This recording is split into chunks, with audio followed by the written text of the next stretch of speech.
Okay, so Google next generation Android, അതായത് Android 17 ഈ അടുത്തിടെയാണ് അനൗൺസ് ചെയ്തത്, അല്ലെങ്കിൽ അൺവീൽ ചെയ്തെന്നൊക്കെ പറയാൻ പറ്റും. ഒഫീഷ്യലി ലോഞ്ച് ആയിട്ടില്ല, അതിന് ഇനി സമയമുണ്ട്. പക്ഷേ ഇതിൽ വരാൻ പോകുന്ന ചില ഫീച്ചേഴ്സും കാര്യങ്ങളൊക്കെ അവർ ഷെയർ ചെയ്തിട്ടുണ്ട്. പണ്ടൊക്കെ പുതിയ ആൻഡ്രോയിഡ് വരുമ്പോൾ നമ്മളിങ്ങനെ കാത്തിരിക്കും, കാരണം ഒരുപാട് ഫീച്ചേഴ്സ് ഇതിൽ വരും, പുതിയ പുതിയ ഫീച്ചേഴ്സ്. അതിന്റെ ഡിസൈൻ ആണെങ്കിലും ലുക്ക് ആണെങ്കിലും ഒക്കെ ഇങ്ങനെ മാറി മറിയും. ഇപ്പൊ അങ്ങനെ ഒന്നും ഇല്ല ആക്ച്വലി, കാരണം സ്മാർട്ട് ഫോൺസ് പോലെ തന്നെ നമ്മുടെ ആൻഡ്രോയിഡ് OS ആണെങ്കിലും അതിന്റെ പീക്കിൽ എത്തിയിരിക്കുകയാണ്. ഇനി വരാൻ പോകുന്ന മാറ്റം ഏത് മേഖലയിലാണെന്ന് ഞാൻ പറയാതെ നിങ്ങൾക്ക് അറിയാലോ. AI ഗൂഗിൾ പറയുന്നതനുസരിച്ച് this is the biggest Android update ever. So എന്തൊക്കെ പുതിയ ഫീച്ചേഴ്സ് ഉണ്ട്, എവിടെയൊക്കെയാണ് മാറ്റങ്ങൾ വന്നിരിക്കുന്നത്, എല്ലാം ഞാൻ ഷെയർ ചെയ്യാം. കൂടുതൽ സമയം വേസ്റ്റ് ചെയ്യാതെ ലെറ്റ്സ് റോ. ഗൂഗിൾ ജെമിനൈ ഉണ്ടല്ലോ, ആ ജെമിനൈയുടെ മൊത്തം ആനിമേഷൻ ആണെങ്കിലും ലുക്ക് ആണെങ്കിലും കളർ ആണെങ്കിലും അത് ഗൂഗിൾ ഒന്ന് മാറ്റി പിടിച്ചിട്ടുണ്ട്. അതായത് ഒരു ഗ്രീൻ ഡാർക്ക് ഗ്രീൻ. ആൻഡ്രോയിഡ് എന്ന് പറയുമ്പോൾ നമ്മുടെ മനസ്സിൽ വരുന്ന സംഭവം ഗ്രീൻ ആണല്ലോ. സോ ഒരു ഗ്രീൻ ഡാർക്ക് ഗ്രീൻ, ഒരു ബ്ലൂ ഷെയ്ഡ് ഉള്ള ഒരു ആനിമേഷനിൽ കളറാണ് ഇപ്പം വന്നിരിക്കുന്നത്. പിന്നെ നമ്മൾ ഗൂഗിൾ ജെമിനൈ വിളിക്കുമ്പോൾ ആ ഒരു വട്ടം വരൂലേ, അതിന്റെ ആനിമേഷൻ ആണെങ്കിലും ചുറ്റുമുള്ള ഒരു സംഭവം ഉണ്ട്, കുറച്ചും കൂടി ബ്ലർ ആക്കിയിട്ടുണ്ട്. പക്ഷെ ഗൂഗിൾ പറയുന്നതനുസരിച്ച്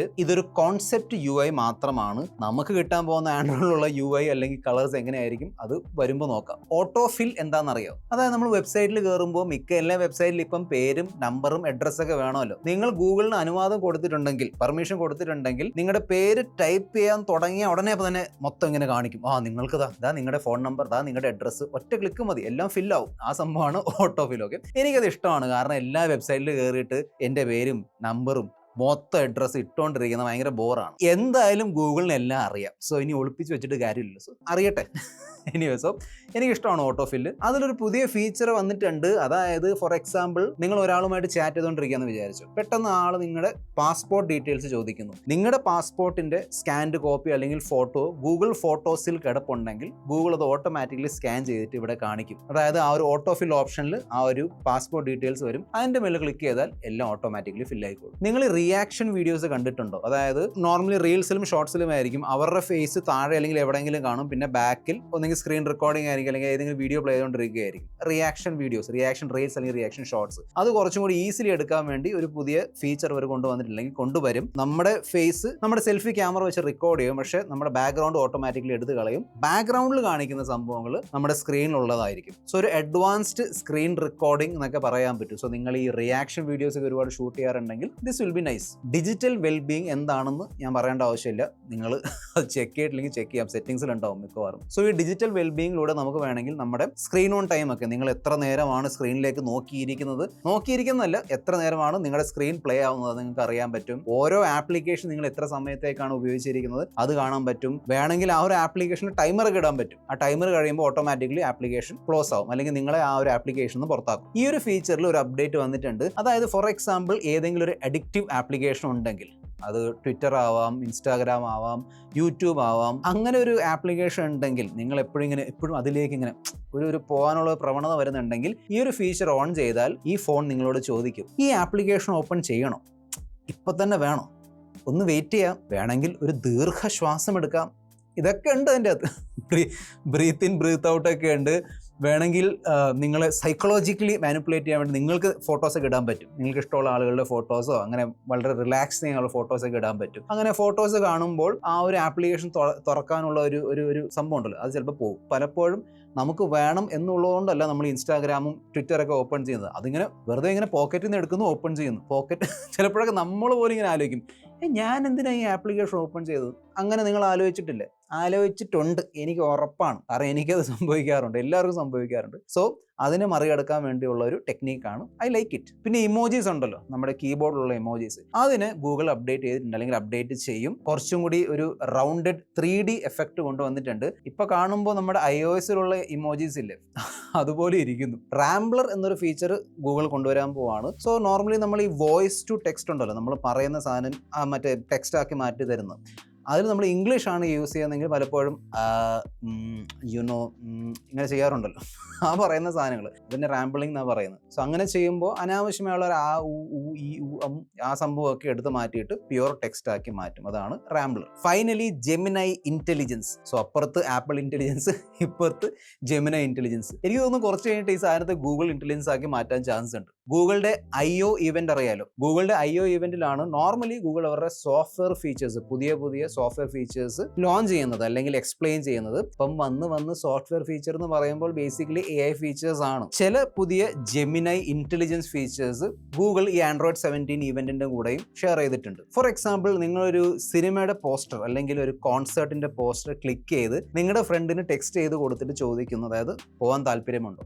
സോ ആ ഒരു ഫ്രണ്ട് യെസ് പറയുകയാണെങ്കിൽ ഭയങ്കര ഗൂഗിൾ ബാക്കിലിരുന്ന് ഇങ്ങനെ ആലോചിച്ച് കൂട്ടിയിട്ട് പെട്ടെന്ന് തന്നെ ഒരു സംഭവം ഇങ്ങനെ കാണിക്കും. അതായത് ഇവിടെ ക്ലിക്ക് ചെയ്താൽ നിങ്ങൾക്ക് 2 ടിക്കറ്റ് ബുക്ക് ചെയ്യാൻ പറ്റുമെന്ന് ചോദിച്ചിട്ടുള്ള ഒരു പ്രോംപ്റ്റ് വരും. ക്ലിക്ക് ചെയ്ത് ടിക്കറ്റ് ബുക്കിംഗ് റെഡി. സോ ഇത് ലോഞ്ച് ഈവെന്റിൽ അല്ലെങ്കിൽ ഈ ഒരു ഈവെന്റിൽ അങ്ങനെയൊക്കെ കാണിച്ചിട്ടുണ്ടെങ്കിലും ഐ ഡോണ്ട് തിങ്ക് അത്രയും പെട്ടെന്നൊക്കെ ചെയ്യാൻ പറ്റുമെന്ന്. എന്നാൽ ഈ പറഞ്ഞ ഫീച്ചർ ഒന്നും നമ്മൾ എന്തായാലും ഉപയോഗിക്കാൻ പോകുന്നില്ല. കാരണം ഇവിടെ ഇന്ത്യയിൽ കംപ്ലീറ്റ്ലി വാട്സാപ്പ് ആണല്ലോ. ഗൂഗിൾ അവരുടെ Gemini text based Gemini features കൊണ്ടുവരുമ്പോൾ അത് ഗൂഗിൾ മെസ്സേജസിന് വേണ്ടിയാണ്. ഇവിടെ ഇന്ത്യയിൽ എല്ലാവരും ഒന്നെങ്കിൽ വാട്സാപ്പ്, ടെലിഗ്രാം അതൊക്കെയാണ് യൂസ് ചെയ്യുന്നത്. എന്നാൽ ഗൂഗിൾ ഷെയർ ചെയ്ത ഈ ഒരു പുതിയ ഫീച്ചർ എനിക്ക് ഇഷ്ടപ്പെട്ടു. അതായത് നമുക്ക് നമ്മുടെ സ്വന്തം വിഡ്ജറ്റുകൾ ഉണ്ടാക്കാൻ പറ്റും. ഒരു ഉദാഹരണം പറയുകയാണെങ്കിൽ, നിങ്ങൾ ഫോർ എക്സാമ്പിൾ ട്രിപ്പിന് വേണ്ടി പോവാണ്, ഫോറിൻ ട്രിപ്പോ ഡൊമസ്റ്റിക് ട്രിപ്പോ എന്തും ആയിക്കോട്ടെ. ആ ട്രിപ്പിൽ നിങ്ങൾ ഹാൻഡിൽ ചെയ്യേണ്ട കാര്യങ്ങളൊക്കെ ഉണ്ടോ. For example flight ticket, hotel booking, ഏത് റെസ്റ്റോറൻറ്റിൽ നിന്നാണ് കഴിക്കേണ്ടത്, ഈ പറയുന്ന കാര്യങ്ങൾ മാനേജ് ചെയ്യാൻ വേണ്ടി നിങ്ങൾക്കൊരു വിഡ്ജറ്റ് വേണമെങ്കിൽ ആ വിഡ്ജറ്റ് നിങ്ങൾക്ക് ഈ ജെമിനൈ ഇന്റലിജൻസ് വഴി ഉണ്ടാക്കിയെടുക്കാൻ പറ്റും. Really nice feature. I think നത്തിങ്ങിൽ ഓൾറെഡി ഉണ്ടെന്ന് തോന്നുന്നു. നത്തിങ്ങിന്റെ OS ഉണ്ടല്ലോ, അതിൽ ഐ തിങ്ക് നമുക്ക് വിഡ്ജറ്റുകളൊക്കെ ഉണ്ടാക്കാൻ പറ്റും. സോ ഇപ്പൊ ഞാൻ പറഞ്ഞ ഉദാഹരണം ഒരു എക്സാമ്പിൾ മാത്രമാണ്. ഇനി അതൊരു എക്സാമ്പിൾ മാത്രമായിരുന്നു. നമുക്ക് വേണമെങ്കിൽ ഫോർ എക്സാമ്പിൾ ഫിറ്റ്നസ്, നിങ്ങൾ ഭയങ്കര ഫിറ്റ് ആവും നോക്കുകയാണെങ്കിൽ, ആ ഫിറ്റ് അല്ല ജിമ്മിൽ പോയിട്ടുള്ള ഫിറ്റ് ആവാൻ നോക്കുകയാണെങ്കിൽ നിങ്ങൾക്ക് നിങ്ങളുടെ കാര്യങ്ങൾ, അതായത് ഫുഡും എക്സസൈസും അതൊക്കെ മോണിറ്റർ ചെയ്യാൻ വേണ്ടിയുള്ള ഒരു വിഡ്ജറ്റ്, അങ്ങനെ ഒരുപാട് കാര്യങ്ങൾ ചെയ്യാൻ പറ്റും. കഴിഞ്ഞ വർഷം എല്ലാവരും ഞെട്ടിച്ചുകൊണ്ട് ഗൂഗിൾ എയർ ഡ്രോപ്പ് കൊണ്ടുവന്നിട്ടുണ്ടായിരുന്നു അവരുടെ പിക്സൽ ഫോൺസിൽ. അതായത് നമുക്ക് വേണമെങ്കിൽ ഈസിലി ഫോട്ടോസും വീഡിയോസും ഫയലുകൾ നമ്മുടെ പിക്സൽ ഫോണിൽ നിന്ന് ഒരു ഐഫോണിലേക്ക്, നമ്മൾ iPhone to iPhone AirDrop ചെയ്യുന്ന പോലെ തന്നെ അതേ സ്പീഡിൽ ചെയ്യാൻ പറ്റും എന്ന് പറഞ്ഞൊരു ഫീച്ചർ കൊണ്ടുവന്നിട്ടുണ്ടായിരുന്നു. It was very nice. അല്ലെങ്കിൽ ഭയങ്കര ബുദ്ധിമുട്ടാണ് ഒരു ആൻഡ്രോയിഡ് ഫോണിൽ നിന്ന് ഐഫോണിലേക്ക്.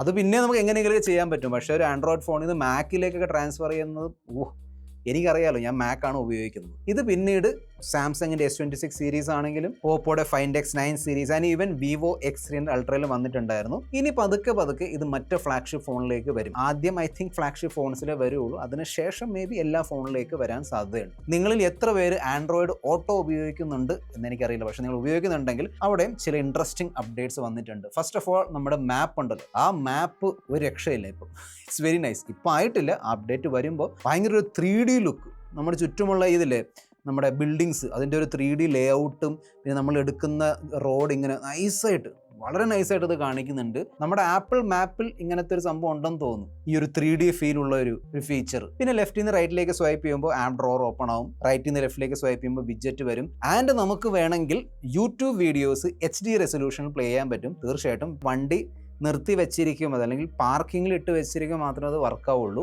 ഡ്രൈവിലിടുമ്പോൾ അത് ഓട്ടോമാറ്റിക്കലി മാറിയിട്ട് ഓഡിയോ ഓൺലി ആവും. നിങ്ങളുടെ കയ്യിൽ പ്രീമിയം മെമ്പർഷിപ്പ് ഉണ്ടെങ്കിൽ, അതായത് യൂട്യൂബ് പ്രീമിയം ഉണ്ടെങ്കിൽ മാത്രമേ ഓഡിയോയിലേക്ക് മാറുള്ളൂ, അല്ലെങ്കിൽ അത് പോസ് ആവും. ഒരു പുതിയ പ്രോഡക്റ്റും ഗൂഗിൾ ഷെയർ ചെയ്തിട്ടുണ്ടായിരുന്നു. എനിക്ക് ആക്ച്വലി ഈ ഒരു പ്രൊഡക്റ്റിൽ നിന്ന് ഒരുപാട് അതുണ്ടായിരുന്നു, അതായത് പ്രതീക്ഷകളുണ്ടായിരുന്നു. അതായത് മാക്ബുക്കിനെ തീർക്കും. ആ ലാപ്ടോപ്പിന്റെ പേരാണ് ഗൂഗിൾ ബുക്ക്. പക്ഷെ അത് കണ്ടിട്ട് ക്രോം ബുക്ക് പോലെ തന്നെ തോന്നുന്നു. ആൻഡ്രോയിഡ് ആപ്ലിക്കേഷൻസ് ഒക്കെ യൂസ് ചെയ്യാൻ പറ്റും. പിന്നെ ഗൂഗിൾ ഡോക്സും കാര്യങ്ങളൊക്കെ, അതായത് ലൈറ്റ് മോഡറേറ്റ് യൂസിന് വേണ്ടിയുള്ള ലാപ്ടോപ്സ് ആണ്. ഹെവി എഡിറ്റിംഗ് കാര്യങ്ങളൊന്നും ചെയ്യാൻ പറ്റൂല. എന്നാൽ ഇതിലും ജെമിനൈ വന്നിട്ടുണ്ട്. അതായത് നമ്മുടെ മൗസ് പോയിന്റർ ഉണ്ടല്ലോ, അത് നമ്മൾ ഇങ്ങനെ ചെയ്ത് വോബിൾ ചെയ്യുമ്പോൾ അത് ഓട്ടോമാറ്റിക്കലി ഒരു ജെമിനൈ പോയിന്റർ ആയിട്ട് മാറും. എന്നിട്ട് നമുക്ക് വേണമെങ്കിൽ for example circle to search ചെയ്യുന്ന പോലെ തന്നെ ഇങ്ങനെ സെലക്ട് ചെയ്തിട്ട് അത് സെർച്ച് ചെയ്യാൻ പറ്റും. ഓരോ ടെക്സ്റ്റ് സെർച്ച് ചെയ്യാം. ടെക്സ്റ്റ് സെലക്ട് ചെയ്തിട്ട് ആ ടെക്സ്റ്റിനെ അറിയാലോ, ഈ AI ടെക്സ്റ്റ് ഉണ്ടല്ലോ, നമ്മളതിനെ കാഷ്വൽ, ഫ്രണ്ട്ലി, പ്രൊഫഷണൽ ഒക്കെ ആക്കാൻ പറ്റുന്ന സംഭവം, അതൊക്കെ നമുക്ക് ഇവിടെ ചെയ്യാൻ പറ്റും. ഈവൻ ഒരു ഓൺലൈൻ വെബ്സൈറ്റിൽ നിന്ന് ഡ്രസ്സ് ഇട്ട് നോക്കാം. അങ്ങനത്തെ കലാപരിപാടികൾ, അതായത് മൾട്ടിപ്പിൾ ഫോട്ടോസ് സെലക്ട് ചെയ്തിട്ട് അത് നാനോ ബനാനോ ഉപയോഗിച്ച് മിക്സ് ചെയ്തെടുക്കാം. അതായത് നോർമലി നമ്മൾ ഈ ഫോൺ വെച്ച് ചെയ്യുന്ന സംഭവങ്ങളൊക്കെ ഉണ്ടല്ലോ, അതൊക്കെ നമുക്ക് ആ മൗസ് പോയിന്റർ ഉപയോഗിച്ച് ചെയ്യാൻ പറ്റും. സോ അതെനിക്ക് ഇഷ്ടപ്പെട്ടു, ആ ഒരു ഫീച്ചർ ഇഷ്ടപ്പെട്ടു. പക്ഷേ